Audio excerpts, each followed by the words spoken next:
Hi dears, അസ്സലാമു അലൈക്കും വറഹ്മത്തുള്ളാഹി വബറകാതുഹു. ഇന്നത്തെ നമ്മുടെ വീഡിയോ എന്ന് പറയുന്നത് നമ്മുടെ ഈ ഭാഗത്തിൽ നമുക്ക് കോൺസെൻട്രേഷൻ കിട്ടാതെ വരിക, മോശമായ ചിന്തകൾ വരിക, വീണ്ടും വീണ്ടും ചെയ്ത കാര്യങ്ങൾ തന്നെ ചെയ്യുക, അതുപോലെ നമ്മുടെ മറ്റ് റുട്ടീൻസിലൊക്കെ നമുക്ക് വരുന്ന പ്രശ്നങ്ങൾ, അതായത് ഈ വസ്വാസ് പോലത്തെ പ്രശ്നങ്ങളുണ്ടല്ലോ. അപ്പോൾ അതിനെക്കുറിച്ചാണ് നമ്മളിന്ന് പറയാൻ പോകുന്നത്. ഇതുമായി ബുദ്ധിമുട്ട് അനുഭവിക്കുന്ന കുറേ ആളുകളുണ്ട്. അവർക്ക് ഇതൊരു യൂസ്ഫുൾ ആവട്ടെ ഇൻഷാ അല്ലാ. അപ്പോൾ ഇത് മോൻ്റെ സ്കൂൾ അൽബിറിന്ന് അവരൊരു ബ്ലൈൻഡ് ഹോമിലേക്ക് പോകുന്നുണ്ടായിരുന്നു. അപ്പോൾ അതിലേക്ക് കുട്ടികളൊക്കെ സ്നാക്സ് റെഡിയാക്കി കൊണ്ടുപോകുന്നുണ്ട്. അപ്പോൾ ടീച്ചർ എന്നെ വിളിച്ചിട്ട് ഒരു കേക്ക് ഉണ്ടാക്കാനാണ് പറഞ്ഞിട്ടുണ്ടായിരുന്നത്. അപ്പോൾ ഞാൻ രാത്രിയിൽ തന്നെ എല്ലാം റെഡിയാക്കി വെക്കുകയാണ്. രാവിലെ പോകുമ്പോൾ മോൻ്റെ അടുത്ത് കൊടുത്തയക്കണം. പിന്നെ കേക്കിൻ്റെ റെസിപ്പി ഇടാൻ ഒരുപാട് പേര് കമൻറ്റ് ചെയ്തിട്ടുണ്ട്. അപ്പോൾ ഇങ്ങനെ തിരക്ക് പിടിച്ചിട്ടൊക്കെ ആയിരിക്കും കേട്ടോ ചെയ്യുക. അപ്പോൾ റെസിപ്പി ആയിട്ട് എടുക്കാൻ പറ്റിയിട്ടില്ല. ഇൻഷാ അല്ലാ ഞാൻ റെസിപ്പി ഇടുന്നതായിരിക്കും. സ്കൂളുകളിൽ നിന്നൊക്കെ മക്കളെ ഇതുപോലുള്ള സ്ഥലങ്ങളിലേക്ക്, ഇപ്പോൾ ഈ പാർക്ക്, ബീച്ച് അങ്ങനത്തെ കൊണ്ടുപോകുന്നതിലേറെ അവർക്ക് നമ്മുടെ സമൂഹത്തിൽ ഇതുപോലുള്ള ആളുകളും ജീവിച്ചിരിപ്പുണ്ട്.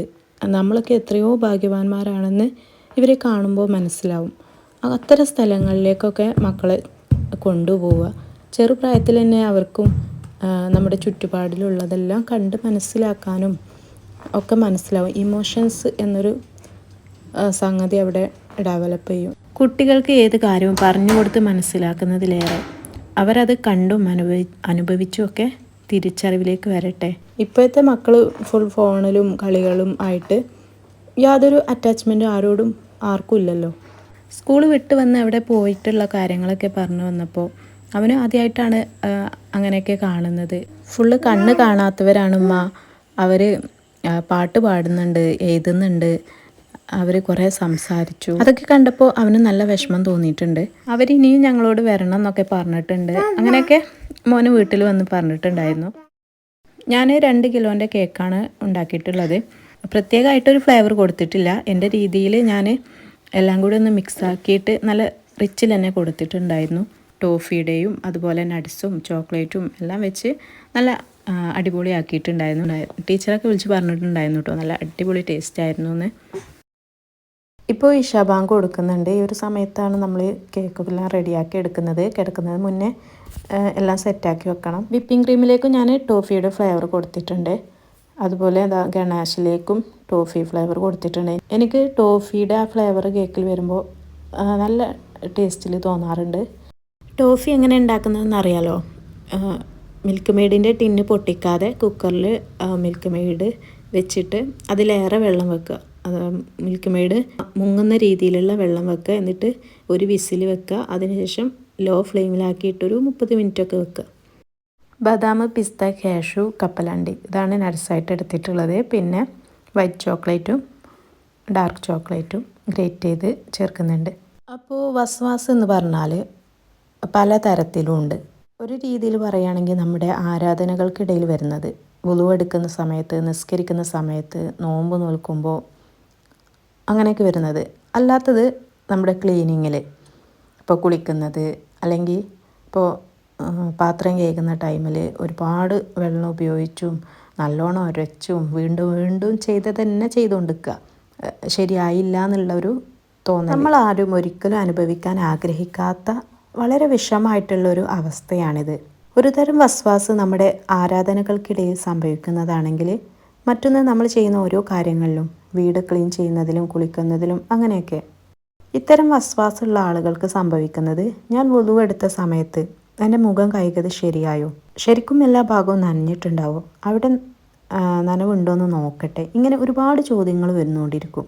അതുപോലെ വലിയ അശുദ്ധിയിൽ നിന്ന് ശുദ്ധിയായി കുളിക്കുന്ന സമയത്ത് പല ഭാഗങ്ങളും നനഞ്ഞിട്ടില്ല, എൻ്റെ കുളി ശരിയായിട്ടില്ലെങ്കിലോ, ഇനി ഞാൻ ചെയ്യുന്ന ഇബാദത്തെല്ലാം വെറുതെ ആവില്ലേ, അങ്ങനെ പല ഡൗട്ടും മനസ്സിലേക്ക് വന്നുകൊണ്ടിരിക്കും. പിന്നെ നിസ്കാരത്തിൻ്റെ സമയത്താണെങ്കിലോ, ഇതിപ്പോൾ ഞാൻ നിസ്കരിക്കുന്നത് 2ാമത്തെ റക്അത്താണോ 3ാമത്തെ റക്അത്താണോ, അങ്ങനെ റക്അത്തുകളുടെ എണ്ണത്തിൽ കൺഫ്യൂഷൻ വരിക. ഞാൻ ഫാത്തിഹ ഓതിയോ സൂറത്ത് ഓതിയോ, കുറച്ച് നേരം അങ്ങനെ നമ്മൾ ചിന്തിച്ചിരിക്കും. ഇതിനെല്ലാം പണ്ഡിതന്മാർ പരിഹാരവും പറഞ്ഞു തന്നിട്ടുണ്ട്. ഇപ്പോൾ വീട്ടിൽ നിന്ന് പുറത്തിറങ്ങിയാൽ വാതിൽ ലോക്ക് ചെയ്തിട്ടുണ്ടോ ഇല്ലയോ, മോട്ടർ ഓഫ് ചെയ്തിട്ടുണ്ടോ, ഗ്യാസ് ഓഫ് ചെയ്തിട്ടുണ്ടോ, അങ്ങനെ പല പ്രശ്നങ്ങളും വരിക. പിന്നെ മറ്റൊരു രീതിയിൽ പ്രത്യേകിച്ച് നമ്മുടെ പ്രാർത്ഥന സമയത്ത് മോശമായ ചിന്തകൾ വരാം. നബിയെക്കുറിച്ച്, കാബയെക്കുറിച്ച്, അള്ളാഹിനെക്കുറിച്ച് ഒക്കെ. ഇങ്ങനെയൊക്കെയുള്ള ചിന്തകൾ നമ്മുടെ മനസ്സിൽ ഉണ്ടാവാറില്ലേ? നിസ്കാരത്തിനിടയ്ക്ക് വല്ലാത്ത വസ്വാസം അനുഭവിക്കുന്ന ഒരാളുണ്ടായിരുന്നു. നിസ്കാരത്തിനിടയ്ക്ക് വളരെ മോശമായ കാര്യങ്ങൾ മനസ്സിലേക്ക് അയാൾക്ക് വന്നുകൊണ്ടിരിക്കും.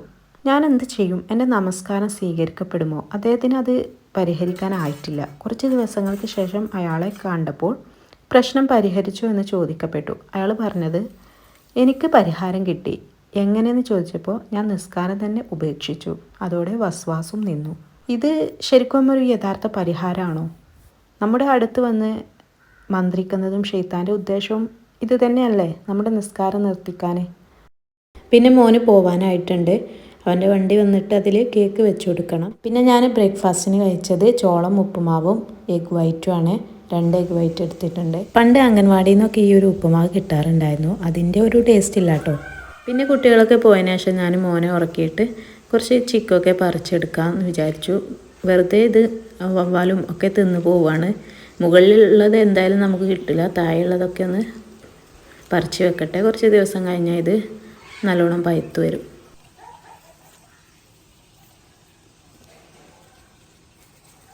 വസ്വാസ് എന്നുള്ളത് മാറാൻ ആദ്യം നമ്മൾ മനസ്സിലാക്കേണ്ടത് ഇത് ഇബ്ലീസിൻ്റെ പണിയാണ് എന്നുള്ളതാണ്. പിന്നെ ചെയ്യേണ്ടത് ഇസ്ലാമിക നിയമങ്ങൾ, അതായത് ഫിഖ് നമ്മൾ കൂടുതലായിട്ടും പഠിക്കുക. കൂടുതൽ പഠിക്കുന്തോറും വസ്വാസുകൾ മാഞ്ഞുകൊണ്ടിരിക്കും. ഇപ്പോൾ നമുക്ക് നിസ്കരിക്കുന്നതിനിടയിൽ റക്കാത്തുകളിൽ സംശയം വരുമ്പോൾ ഏത് റക്കാത്താണ് എന്ന കൺഫ്യൂഷൻ വല്ലപ്പോഴും വരികയാണെങ്കിൽ ആ നിസ്കാരം വീണ്ടും നിർവഹിക്കുക. അതല്ല ഇങ്ങനെ ഇടയ്ക്കിടയ്ക്ക് സംഭവിക്കുന്നുണ്ടെങ്കിൽ ഏതിനാണ് കൂടുതൽ സാധ്യത? 2 റക്കാത്തിനാണോ 3 റക്കാത്തിനാണോ? ഏതിനാണ് കൂടുതൽ ചാൻസ് തോന്നുന്നത് ആ റക്കാത്ത് ചൂസ് ചെയ്യുക. എന്നാൽ 2 ആണോ 3 ആണോ ഉറപ്പില്ലെങ്കിൽ ചെറിയ സംഖ്യയിൽ ഉറപ്പിക്കുക. അതായത് 2 റക്കാത്തിൽ തുടങ്ങാം. ഇനിയിപ്പോൾ ഇതെല്ലാം സത്യമെങ്കിൽ പോലും നിസ്കാരം സ്വീകരിക്കപ്പെടും. അവസാനം സഹ്വിൻ്റെ സുജൂദ് കൂടെ ചെയ്യാം. പിന്നെ വലിയ അശുദ്ധിയിൽ നിന്ന് ശുദ്ധിയായി കഴിഞ്ഞപ്പോൾ നിങ്ങൾക്ക് തോന്നുകയാണ് എൻ്റെ ഈ ഒരു ഭാഗം നനഞ്ഞിട്ടില്ല എന്ന്. അപ്പോൾ തന്നെ വലിയ അശുദ്ധിയുടെ കുളിയെ ഞാൻ ഉയർത്തുന്നു എന്ന് നിയത്ത് വെച്ചിട്ട് ആ ഭാഗം മാത്രം കഴുകുക. ആദ്യം മുതൽ കുളിക്കാൻ നിൽക്കരുത്. ഈ വസ്വാസുകൾ വന്നുകൊണ്ടേയിരിക്കും. നമ്മൾ ആദ്യം തന്നെ നല്ലൊരു നിയത്ത് വെച്ചിട്ടാണല്ലോ കുളി തുടങ്ങിയിട്ടുണ്ടാവുക. അപ്പോൾ ഇത്തരം വസ്വാസ് വരുന്നതിന് നമ്മൾ വീണ്ടും വീണ്ടും കഴുകാൻ നിൽക്കരുത്. കഴുകാനുള്ള വല്ലാത്തൊരു പ്രഷർ നമ്മുടെ മൈൻഡിൽ വരും. പക്ഷെ ചെയ്യരുത്. ഒരു ഉറപ്പിന് വേണ്ടി ഒന്നുകൂടി കഴുകിയാലോ. വീണ്ടും കഴുകുമ്പോൾ നമ്മൾ ആ വസ്വാസിന് കീഴ്പ്പെടുകയാണ് ചെയ്യുന്നത്. അവിടെ ഇബ്ലീസ് വിജയിക്കും. അപ്പോൾ വസ്വാസ് കൂടുകയേ ഉള്ളൂ. നിങ്ങൾ അങ്ങനെ ഒരു ഭാഗം കഴുകാതെ അറിയാതെ വിട്ടുപോയി എന്ന് കരുതുക. നമ്മുടെ നീയത്ത് നല്ലതാണല്ലോ, അപ്പോൾ അത് സ്വീകരിക്കും. വസ്വാസ് മാറണം എന്നുണ്ടെങ്കിൽ നമ്മൾ തന്നെ അതിന് ശ്രമിക്കണം. അത് വളരെ ബുദ്ധിമുട്ടായിരിക്കും, പ്രയാസം ഉണ്ടാക്കും. പക്ഷേ കുറച്ച് ദിവസം നമ്മളത് തുടർച്ചയായിട്ട് ശീലമാക്കി കൊണ്ടുവരിക. അപ്പോൾ വുളു എടുക്കുമ്പോൾ ശരിയായില്ല എന്ന് തോന്നുമ്പോൾ വീണ്ടും വുളു എടുക്കാൻ നിൽക്കാതെ നമ്മൾ വിചാരിക്കുക എൻ്റേത് അല്ലാഹ് സ്വീകരിക്കുക എന്നുള്ള വിശ്വാസം നമ്മുടെ മനസ്സിൽ വന്നാൽ എല്ലാം ശരിയാവും ഇൻഷാ അല്ലാഹ്. നമ്മൾ ഒരു കാര്യം ചെയ്യേണ്ട കാര്യം ഒരു തവണ തന്നെ ചെയ്യുക. നിരന്തരം ഇത് മാറിക്കിട്ടാൻ വേണ്ടി നമ്മൾ ആത്മാർത്ഥമായിട്ട് റബ്ബിനോട് ദുആ ചെയ്യുക.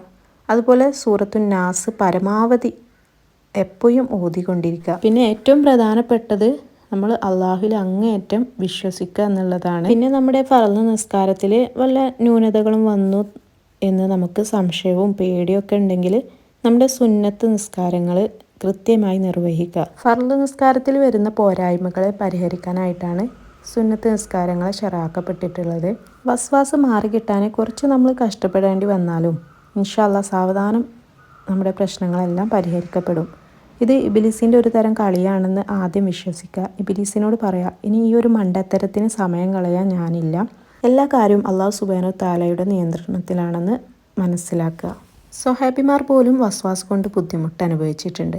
അഊദു ബില്ലാഹി മിനശ് ശൈത്വാനിർ റജീം ആമൻതു ബില്ലാഹി വറസൂലിഹി. ഞാൻ അള്ളാഹുവിലും അവൻ്റെ റസൂലിലും വിശ്വസിക്കുന്നു എന്ന് പറയുവാനും പ്രവാചകൻ ഉപദേശിച്ചിട്ടുണ്ട്. പിന്നെ വസ്വാസിൽ നിന്ന് രക്ഷ കിട്ടാനുള്ള ഒരു പ്രാർത്ഥനയാണ് റബ്ബി അഊദു ബിക മിൻ ഹമദാത്തി ഷയാത്വി വ അഊദു ബിക റബ്ബി അൻ യഹ്ളുറൂൻ. പിശാചുക്കളുടെ പ്രേരണയിൽ നിന്ന് ഞാൻ നിന്നോട് സംരക്ഷണം തേടുന്നു. അവ എപ്പോഴെങ്കിലും എൻ്റെ അടുക്കലേക്ക് വരുന്നതിൽ നിന്നും ഞാൻ നിന്നോട് സംരക്ഷണം തേടുന്നു. അപ്പോൾ ഈ ഒരു വീഡിയോ ഇത്രയേ ഉള്ളൂ. ഇൻഷാ അല്ലാ അടുത്ത നല്ലൊരു വീഡിയോ ആയിട്ട് കാണാം. അതുവരേക്കും അസ്സലാമു അലൈക്കും വറഹ്മത്തുള്ളാഹി വബറകാതുഹു.